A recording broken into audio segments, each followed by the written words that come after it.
Hey there, America. This is Ben Goldman coming to you from the Ben Goldman Show, Monday, July 29th, 2019, and I'm bringing you the news.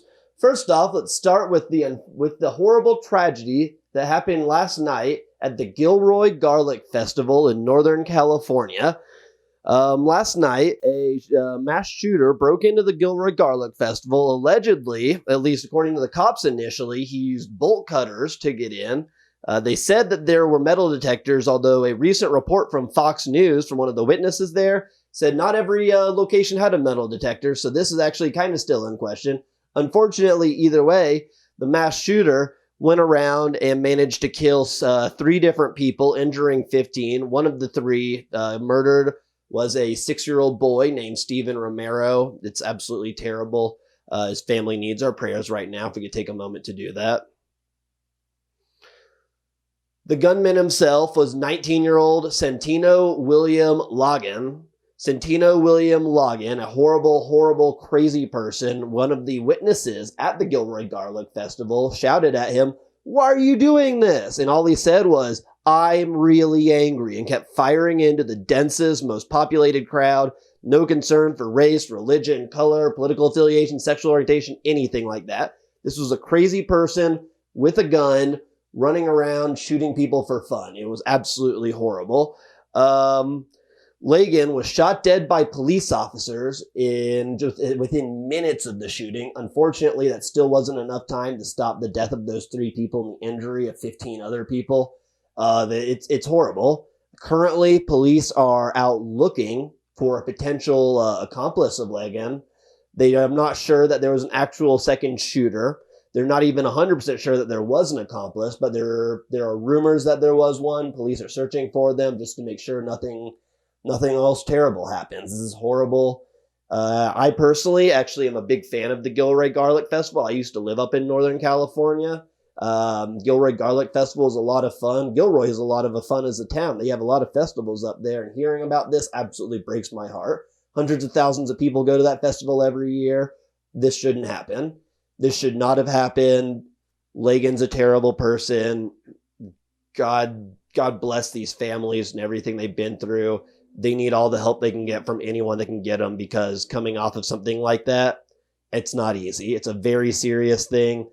As a Las Vegan, as someone that spends a lot of time out in Las Vegas myself, I've met plenty of people that were involved in that mass shooting out here several years ago.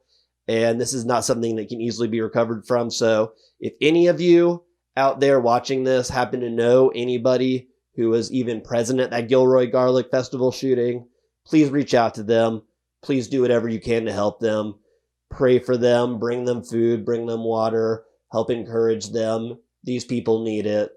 God bless them, each and every single one of them, because mass shootings are sick, terrible, horrible things. This man who shot these people, this monster that shot them, was a vile piece of garbage. And thank God police were able to stop him before he managed to kill more people. Okay, so in slightly better, more positive news, let's go on to the Trump versus Baltimore fight. This weekend, or I should say last Friday, Trump picked a fight with Elijah Cummings, or at least that's what the media would have you think. The reality is Elijah Cummings was threatening to start impeachment proceedings against the president based on Mueller's crazy little testimony the other day, which absolutely led to nothing, by the way. I don't know what Elijah is talking about. Mueller looked incompetent. He didn't say a single thing. He basically read off the report that he could even remember. It seemed like a lot of it he didn't even know about. He didn't know about Fusion GPS. And yet, for some reason, Elijah Cummings is coming out there and like, oh, well, it's time to use this report to impeach Trump. Jerry Nadler's all about it too. But Trump decided to hit back early and tell Elijah Cummings, hey, Elijah, you need to worry about your own Baltimore district. I believe the president's words were he needs to go and fix up his own disgusting rat and rodent infested district. And the honest to God truth is Elijah Cummings' district is a terrible district. It is. He's been there for decades, hasn't done a darn thing with it.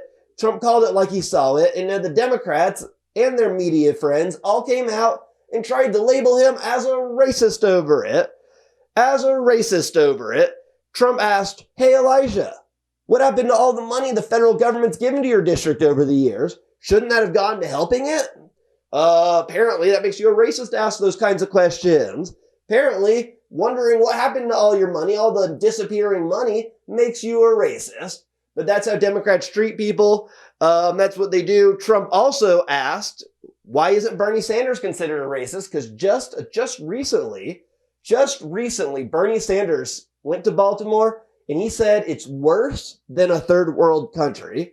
By the Democrats' own standards, a criticism of a city like Baltimore should make Bernie racist. But wait, he's not a registered Republican. So of course, why would the media go after Bernie? They love him. Love his socialists. Trump, though, Republican, American. God forbid he criticizes Baltimore. God forbid. This is what they do. They try to twist it on people. Oh, and let's not forget about old Al Sharpton. Al Sharpton jumped in the whole discussion. Al Sharpton tried to paint Trump as a racist himself, in which Trump quickly reminded Al that Al used to ask Donald Trump for favors all the time, and Trump used to do them for him. In fact, even back in the 2016 election, Al went to Trump Tower to apologize to President Donald Trump personally for attacking him publicly. Hey, Al, it sounds like, and these are the words of President Donald J. Trump himself, sounds like you're nothing but a con man, and you'll say whatever you need to get ahead in life, because that's who you are. You are a con man, Al Sharpton, a con man. Al Sharpton is a con man. It's gross, but that's the reality of it. Trump said he would be happy to use his position as president to help Baltimore clean up their districts, to help them improve the quality of life there. All they need to do is come to him and ask. Just say, hey, President Trump, we need X from you. Can you get us X? Can you help us make sure X works? But who knows? Who knows if they'll do it? They hate him because he's a Republican, because he's who he is. I don't know if they'll ever ask him. They should. Baltimore's not in a great spot right now, but this is the world we live in, unfortunately. Next up, we'll cover old Rahm Emanuel. That's right, folks. Old Rahm Emanuel is back. In fact, he's back and he's roasting Democrats same way he did in 2016 when Hillary got her butt kicked by Donald Trump. He actually agreed with what Trump said when Trump tweeted out during the Democrat debate. Hey guys, this is the end of the race. It's all over. You see, Rahm actually kind of agrees with him because Rahm thinks Democrats have gone too far lefty. That's right. He said they need to quit. They need to quit worrying about making sure the Boston bomber has voting rights. They need to stop promising illegal immigrants health care, and they need to quit guaranteeing income for what he said are lazy people who want to sit around and play video games instead of work. Rahm Emanuel's words were that if Democrats want to win, they need to focus on things like making sure that actual U.S. citizens can vote, like making sure that actual U.S. citizens have access to health care, and while making sure that hard-working Americans that have real jobs are getting wages that they deserve and getting tax credits available to them that they know about that can help them save money every year. What a novel concept, Rahm. You're telling Democrats to actually support Americans? But that's not what they do now. Hey, you know what, guys? I don't want to give the Democrats too many advice here, but guess what? Rahm Emanuel got Barack Obama and Bill Clinton in office, two-time presidential kingmaker right there. Maybe you guys should take his tips. Hillary didn't take his tips. Rahm hated Hillary Clinton, hated her, and Hillary didn't listen to a word he tried to tell her. And you know what she did? She went and lost. She had the media on her side. She had the money on her side. She had celebrities on her side, and she still lost. God, it's this simple. It's this simple. Democrats, listen to me for 1 second. I'm not going to join your side, but please, for the love of God, start supporting American citizens. They're the people that you're supposed to support. God, It's ridiculous, but this is the reality. Okay, so now you folks, I hope you're ready for our 2-minute takedown. Today's 2-minute takedown is going to be Kamala Harris versus Joe Biden. You see, Joe Biden looked pretty terrible in the last Democrat debate, despite the fact that the media and the people up there moderating the debate were clearly favoring him. Now, that ticked Kamala off a little bit, and when the chance came up for her to paint him as a racist, that's exactly what she did. She went out there and she basically said, hey, Joe, you're a racist because you supported busing and you worked with segregationalists. Well, he was against busing. That's like, Joe may be a little bit of a racist. There may be some truth to Kamala Harris's words. We'll see. Joe wasn't happy about it, though. Joe actually said he's going to fight back, despite Kamala Harris's whole routine of, I was the girl. I was the girl who got buzzed, which is it was a good argument, Kamala. I'll give you that. Absolutely a good argument. Joe said it's time for him to fight back against Kamala Harris, though. And how's he planning on doing that? Well, he's going after her healthcare plans. Now, if you guys didn't see, during the debate, Kamala, I believe she calls herself, was all about universal healthcare. She was going to give healthcare to everyone. You get healthcare. You get healthcare. Hey, illegal immigrant, you get healthcare. That was Kamala's whole plan. But she left the debate, and within minutes,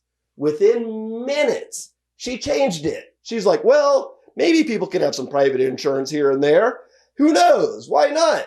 Of course, Joe Biden's campaign saw this. She's flip-flopped like 12 times since then, and that's what they're going after her for. They're trying to paint her as someone that can't make policies. And you know what? They're probably right. It's probably part of the reason people don't like Kamala Harris, because she doesn't make policies, she doesn't make decisions, and that's exactly what Joe Biden's going after. The words of Joe Biden's campaigns were, you can't have it all, Kamala, and basically calling her a liar. She's lying to get what she wants, is what Joe Biden's campaign is saying. And this is going to turn into an all-out war. There's no way she's going to let that slide. No way. So she's going to come back hot and heavy in that debate. They're going to clash. They're going to go head-to-head. And you know what? One of them may not show up to the third debate because one of them may lose this week. Joe Biden, Kamala Harris, you guys are crazy. You're probably going to knock each other out of the race. Good for everybody else because, frankly, you're not good candidates. Neither of you is a good candidate. Some people like Joe Biden. Not many people like Kamala Harris. Some people sided with her over Joe Biden because they didn't like him. But the reality is Kamala Harris is a weak candidate. Joe Biden's a weak candidate. If either of them get the Democrat nomination, President Donald Trump will probably become president again. Thank you guys so much for tuning in. This has been the Ben Goldman Show. Remember to follow me on Facebook at Ben Goldman Show, on Twitter at RealDannyGold, or on Podbean at bengoldman.podbean.com. Looking forward to talking to you guys tomorrow, and have a great day.